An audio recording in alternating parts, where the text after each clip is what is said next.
Monster-in-law who made my life a living hell. Said not working when you're pregnant is no excuse. My name is Margaret. I'm a single lady now, but I was once married to a horrible guy named Mateo. His parents, Shane and Brenda, were equally bad, and the two of them regularly made me feel like, well, to be honest, Mateo and I both had good jobs and were earning a lot of money. But his parents never acknowledged that. They thought I was a gold digger who mooched off their son. That was partly Mateo's fault. He always said, Margaret is very lucky to marry me. She does have the desire to lead a luxurious life. She couldn't have done that without my help, of course. You know what? Mom and Dad, I showed them most of the finances of our house. Mateo, what are you saying? Oh, Mateo, you are such a generous guy. Any woman would be lucky to have you. Margaret, you better take care of my son properly. If he leaves you, you'll be left with nothing. Yeah, thank God we made you sign a prenup before marriage. We knew Margaret wouldn't amount to anything, so we thought we should protect our son. Yes, his parents made us sign a prenup. Look, I don't have a problem with prenups. I was just mad at the fact that Mateo didn't even discuss this with me.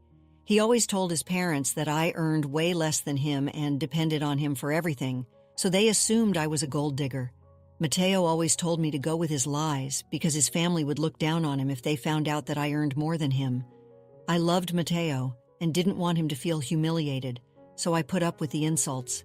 I was a freaking idiot for marrying Mateo. That man didn't love me and didn't have any respect for me. He regularly humiliated me for earning less than him and spending all his money. All of them were lies. He was fired from his job a year ago and was dependent on me, but he didn't want his parents to find out. Of course, Mateo was getting on my nerves and draining my savings. I was getting tired of him not looking for work. The final strike came when I purchased a house. I got some inheritance money from a relative and was building a house fund. I found a great match and went for it. It was a beautiful house and I immediately fell in love. I bought it and put the title in my name only. Mateo protested, but I reminded him that he didn't pay a cent towards the purchase. Still, he wouldn't stop pestering me.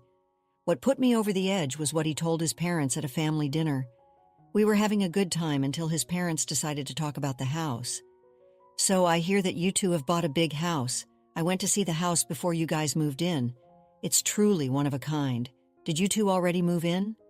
Yes, Shane, we finalized the deal just a month ago. It's already pretty well made and furnished, so we moved in last week. We're still settling in, but it's nice to finally have a place of our own.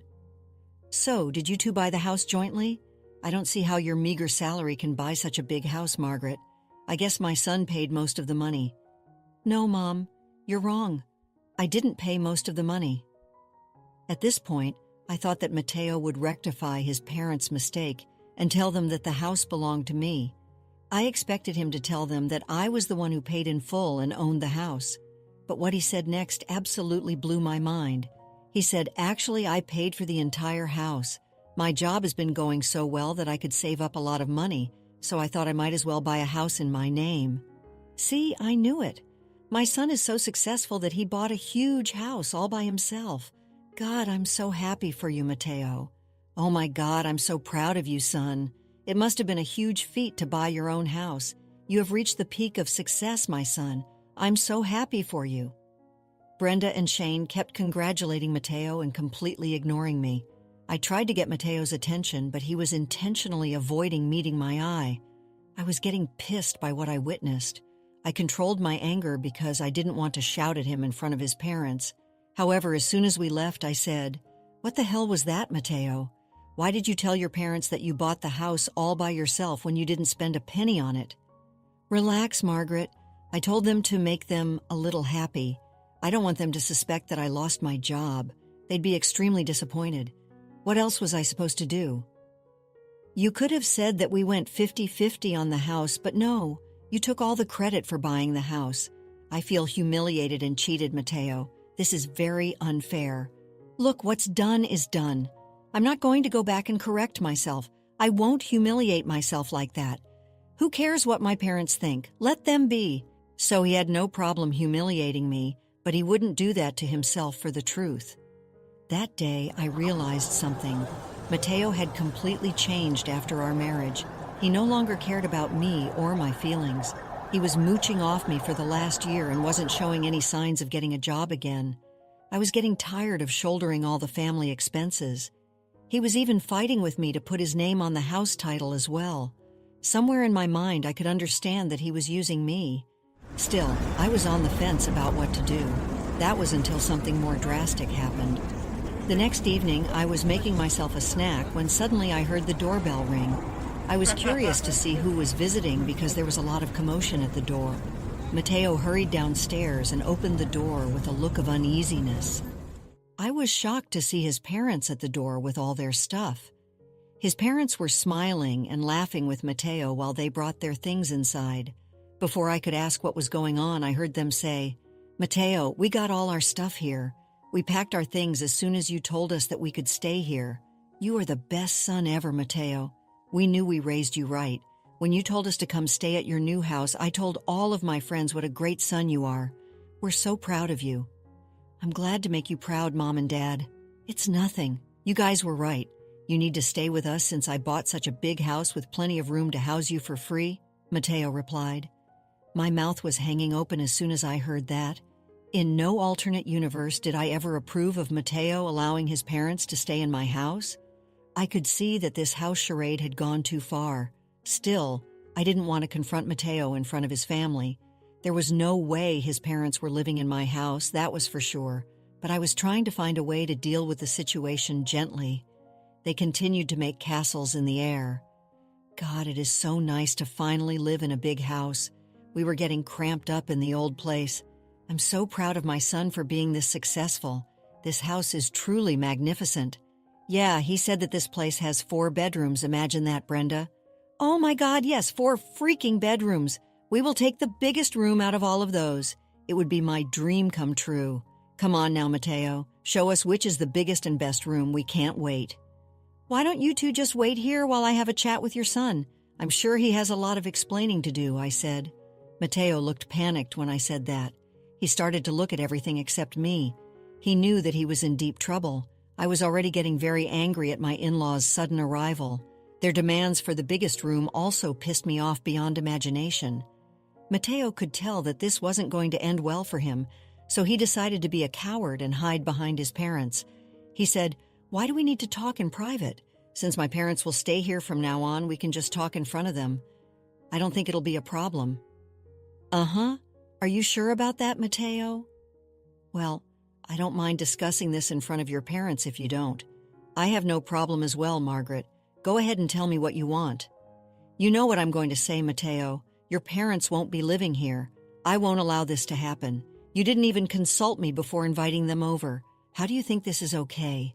How dare you say that to my son? This is his house and he can do what he pleases. Yes, he doesn't need your permission to keep us here. Know your place, Margaret. You can't just talk to our son like that. You should be careful so that he doesn't kick you out now. Stop being a spoiled brat and show us the biggest room. We can't wait any longer. Take us to our room." "Nah, I don't think I'll do that, Brenda." Brenda and Shane were super shocked by my audacity. I didn't know if I should be mad at them or not. Yes, they are super entitled people, but it was Mateo's fault for lying to his parents. If Mateo hadn't lied to them and invited them over, we wouldn't be having this problem. Still, I knew that Brenda and Shane were not completely innocent either. They were standing in my house and threatening to have me kicked out.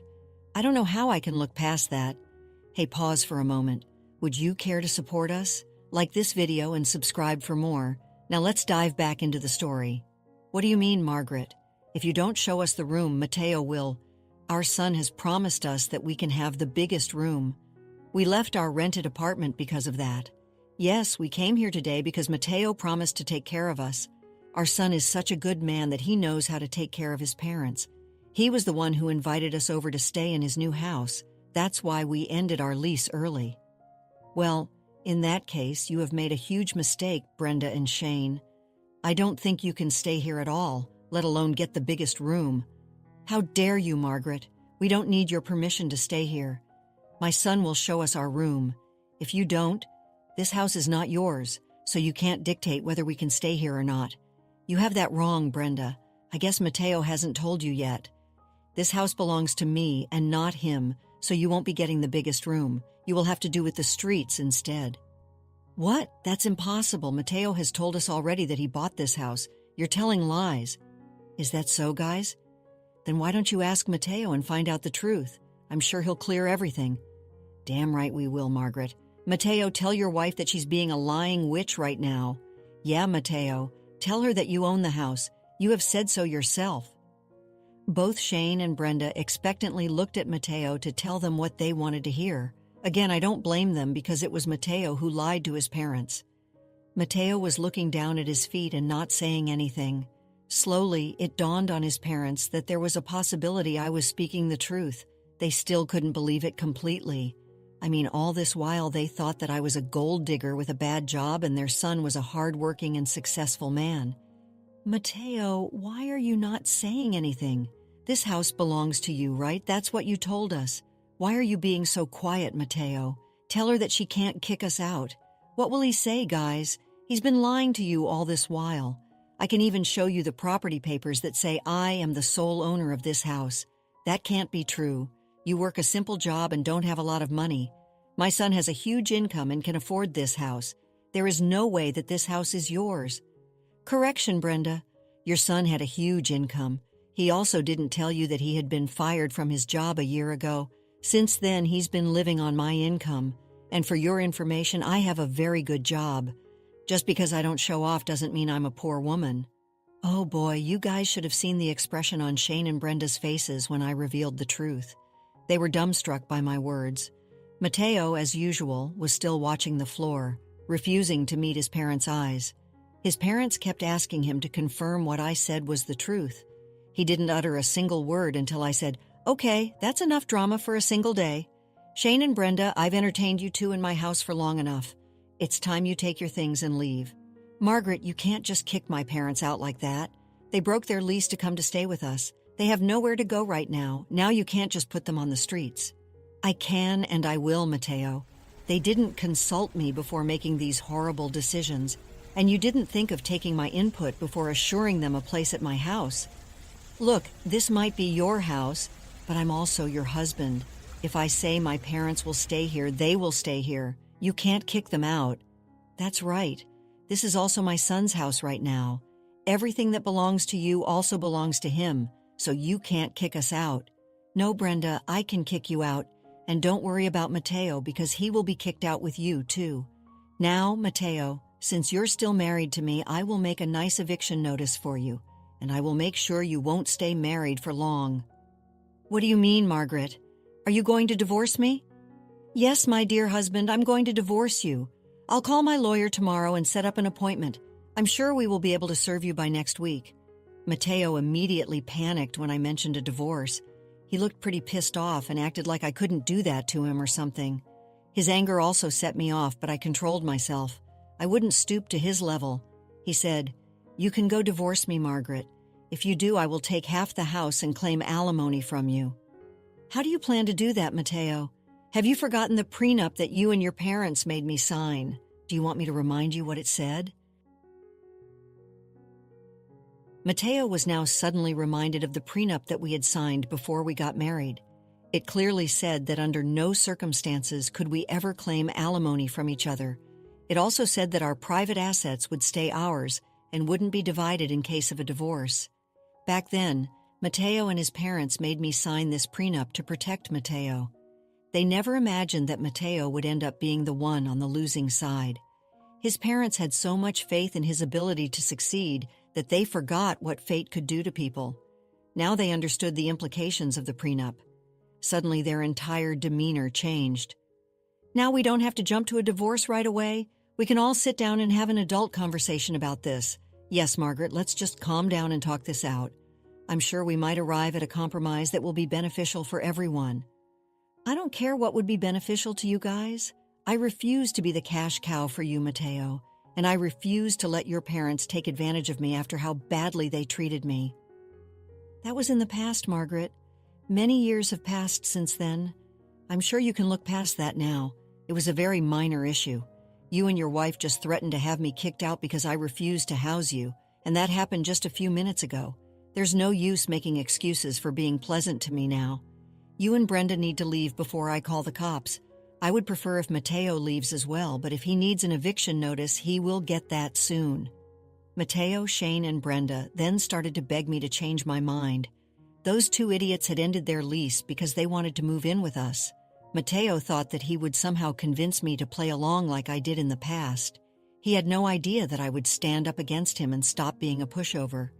I was done being the family doormat. Not anymore. They could go to hell for all I care. When I saw that Brenda and Shane weren't leaving even after an hour, I decided to call the cops. They came and escorted them out of the house. After Brenda and Shane left, Mateo screamed at me for humiliating his parents and kicking them out. I reminded him that he too had only a month to vacate my house. That made him switch his behavior to being apologetic and remorseful. The way this family changed their behavior seriously gave me a headache. Thankfully, I didn't have to deal with them for long. From that night onwards, I didn't allow Mateo into my room. He stayed in the guest room until it was time for him to leave. Yes, he was served with an eviction notice, so he had no choice. Meanwhile, his parents, after spending a huge chunk of their savings on a hotel, were forced to find a new place to rent. Surprisingly, they didn't allow Mateo into their new place. Mateo was left scrambling for a place just like his parents were. I guess they wanted Mateo to pay for lying to them and leaving them in a lurch. From what it seems, since then, their relationship has become strained. They blamed each other for their present condition, and now his parents refuse to support Mateo anymore. He was only good for them when he had money. Mateo had to couch surf at his friends' places until he got a job. I filed for divorce from Mateo. There was no way I was going to stay with him anymore. He disrespected me and revealed himself to be a very vain and selfish man. That was not the person I fell in love with. Mateo tried his best to make me change my mind, but I was firm in my decision. I refused to be taken advantage of anymore. Since we didn't have kids, we got divorced after being separated for 6 months. Only in those 6 months did I build myself back up and have now started to date again. Surprisingly, Mateo is still hoping we can get back together, but that, unfortunately, will be in his dreams only. Let's conclude the story shortly. The divorce was final, and I was finally free. I learned a valuable lesson about trusting people and setting boundaries. I had to rebuild my life, but this time, I was doing it on my terms. I was stronger, wiser, and more determined than ever. While Mateo continued to pine for me, I was moving on, embracing the future with open arms. I had finally found my voice and wouldn't let anyone silence it again. The experience had been painful, but it had also been liberating. I was ready for a new chapter, one filled with love, happiness, and respect. And this time I knew exactly what I deserved. After experiencing the full journey of our story, we'd love to hear your thoughts. How did the story resonate with you? Don't forget to like, subscribe, and stay blessed. Thank you for watching, and see you in the next story.